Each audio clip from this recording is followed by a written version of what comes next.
Un trozo de pan, un poco de agua y, si acaso, un pequeño cuenco con queso para las grandes ocasiones. Esta era la dieta habitual de Epicuro de Samos, un hombre cuyo nombre, irónicamente, se utiliza hoy en día para describir banquetes de lujo, vinos caros y una búsqueda desenfrenada de los sentidos. Resulta fascinante que uno de los filósofos más malinterpretados de la historia fuera un hombre de una sobriedad casi monacal, que afirmaba poder competir en felicidad con el mismísimo Zeus si tenía el estómago lleno y la mente tranquila. Esta paradoja nos abre la puerta a una comprensión mucho más profunda de lo que significa realmente estar bien, lejos de los eslóganes publicitarios y de la tiranía del consumo constante que define nuestra era moderna. Lo que Epicuro proponía no era una invitación al exceso, sino una sofisticada estrategia de resistencia contra el sufrimiento basada en dos pilares fundamentales: la aponía yin y la ataraxia. Cuando hablamos de placer en el sentido epicúreo, debemos despojarnos de la imagen mental de un festín romano. Para esta escuela filosófica, el placer más alto no es algo que se añade a nuestra vida, sino algo que queda cuando eliminamos lo que nos hace daño. Aquí entra en juego la aponia, un término técnico que se traduce literalmente como la ausencia de dolor físico. Para Epicuro, el cuerpo es el escenario base de nuestra existencia. Si el cuerpo grita de dolor, de hambre o de frío, es imposible que la mente encuentre reposo. Sin embargo, la aponia no es un estado de éxtasis o de estimulación eléctrica de los nervios. Es, más bien, un silencio orgánico. Es ese estado de equilibrio donde el cuerpo no reclama nada porque sus necesidades naturales y necesarias han sido satisfechas. Es la paz de la homeostasis, ese proceso biológico por el cual nuestro organismo mantiene condiciones internas estables. Pero el alivio del cuerpo es solo la mitad del camino. De nada sirve tener un cuerpo sano si nuestra mente es un hervidero de miedos, ansiedades y deseos imposibles de cumplir. Aquí es donde aparece la ataraxia, que definimos como la ausencia de perturbación anímica o paz mental imperturbable. Si la aponía es el silencio del cuerpo, la ataraxia es el silencio de los fantasmas de la mente. Alcanzar la ataraxia significa llegar a un estado donde los eventos externos, por muy turbulentos que sean, no pueden hundir nuestro barco interior. No se trata de una falta de sentimientos o de convertirnos en robot, sino de alcanzar una claridad de juicio tal que las opiniones de los demás, el miedo al futuro o los arrepentimientos del pasado dejen de tener poder sobre nuestro presente.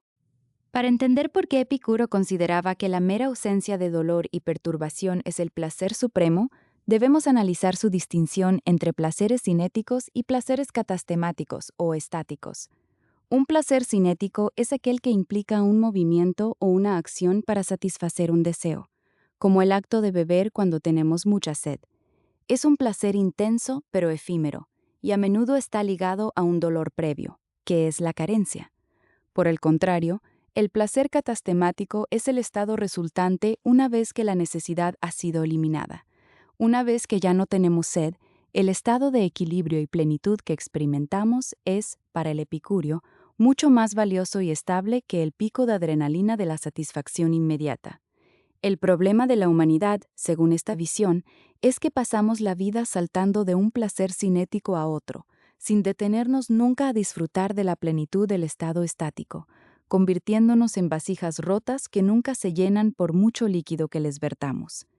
Esta propuesta filosófica no nació en un vacío, sino en una Atenas convulsa, marcada por la inestabilidad política tras la caída del imperio de Alejandro Magno. Los ciudadanos se sentían juguetes del destino, piezas insignificantes en un tablero de ajedrez manejado por reyes lejanos y dioses caprichosos.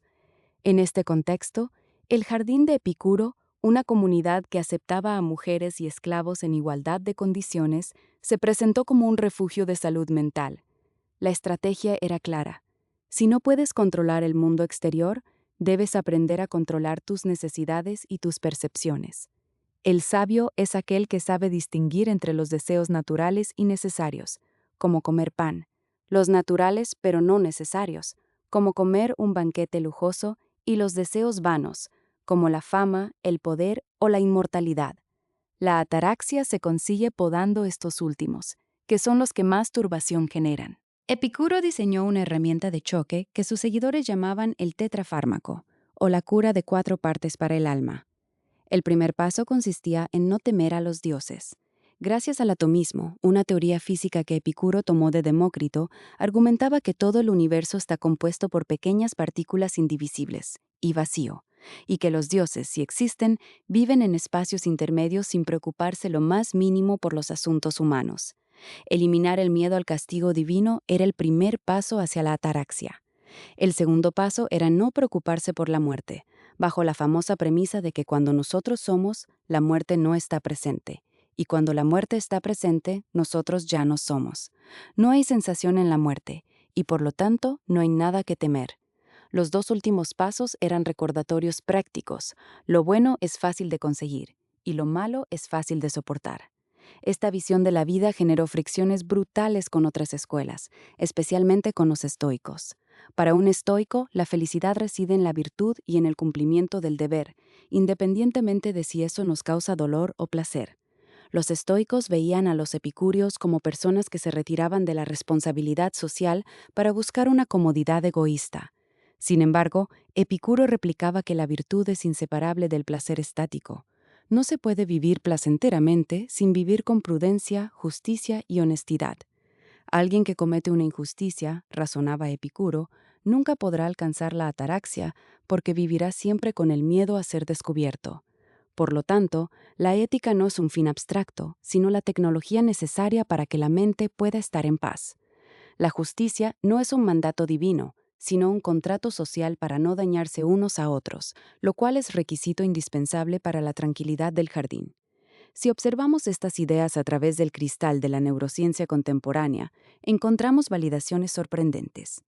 Existe un concepto llamado adaptación hedónica, que explica por qué los seres humanos regresamos rápidamente a un nivel base de felicidad después de experimentar un evento positivo muy intenso, como ganar la lotería o comprar un coche nuevo.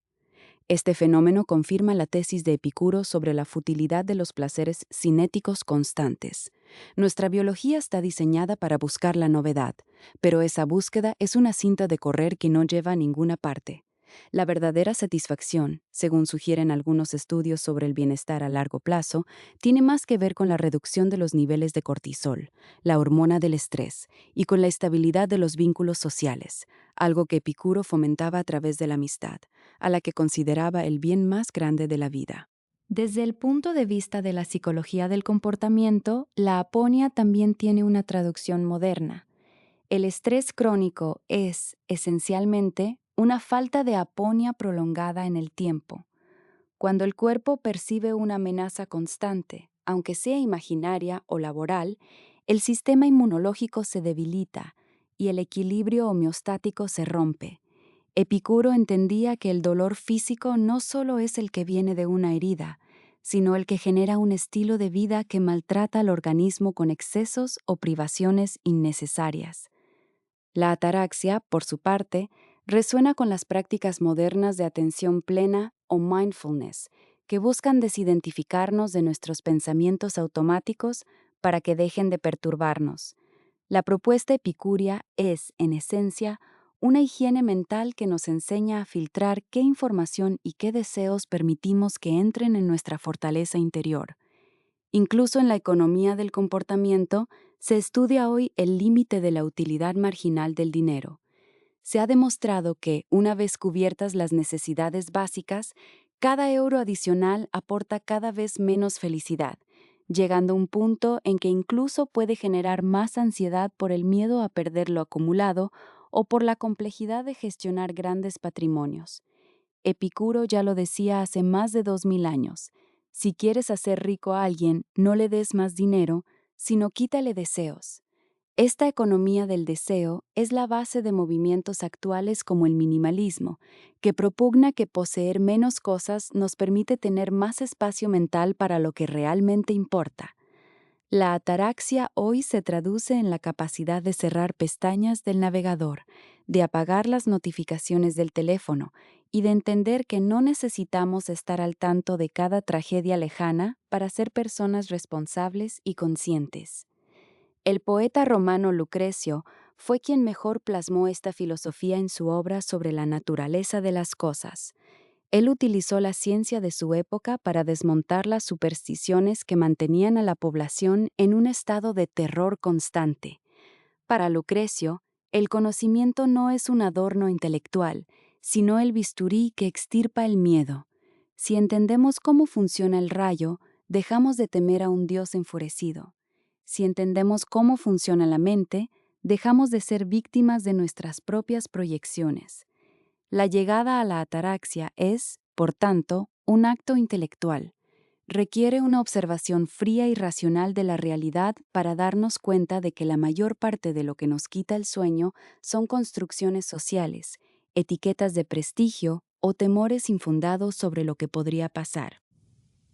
A pesar de la claridad de sus enseñanzas, el término epicúreo sufrió una campaña de desprestigio que dura hasta nuestros días. Sus críticos antiguos, envidiosos de la paz que se respiraba en el jardín, inventaron historias de orgías y desenfreno para desacreditar una filosofía que amenazaba el orden establecido. Al poder político nunca le ha interesado que la gente aprenda a ser feliz con muy poco, porque una persona que ha alcanzado la ataraxia y la aponía es muy difícil de manipular a través del miedo o de la promesa de bienes materiales. El epicureísmo es, en última instancia, una filosofía de la soberanía personal. Nos dice que el mando de nuestra felicidad no está en el palacio del rey, ni en el mercado, ni en el templo, sino en nuestra propia capacidad de sentarnos en un jardín, con amigos, comer un poco de pan y entender que el silencio del dolor y de la mente es el mayor tesoro al que podemos aspirar. En el siglo XXI, donde la atención es la moneda de cambio y el desasosiego es el motor del consumo, la propuesta de Epicuro se siente casi revolucionaria.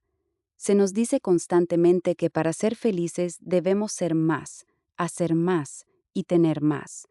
El hedonismo epicúreo nos susurra lo contrario, que la plenitud ya está aquí, escondida bajo capas de ansiedad innecesaria. La ataraxia no es un destino remoto, sino el estado natural que emerge cuando dejamos de perseguir sombras. Al final del día, la propuesta es sencilla, pero de una exigencia intelectual máxima. Reconocer que si no somos felices con lo que tenemos, cuando ya no nos falta lo básico, no seremos felices con nada que consigamos después. Para integrar esta sabiduría en nuestra cotidianidad, basta con empezar por lo más pequeño, recuperando el respeto por el equilibrio de nuestro cuerpo y cuestionando activamente cada una de las preocupaciones que nos asaltan. La verdadera libertad no consiste en poder elegir entre 50 marcas de cereales, sino en la capacidad interna de no depender de ninguna de ellas para sentirnos completos.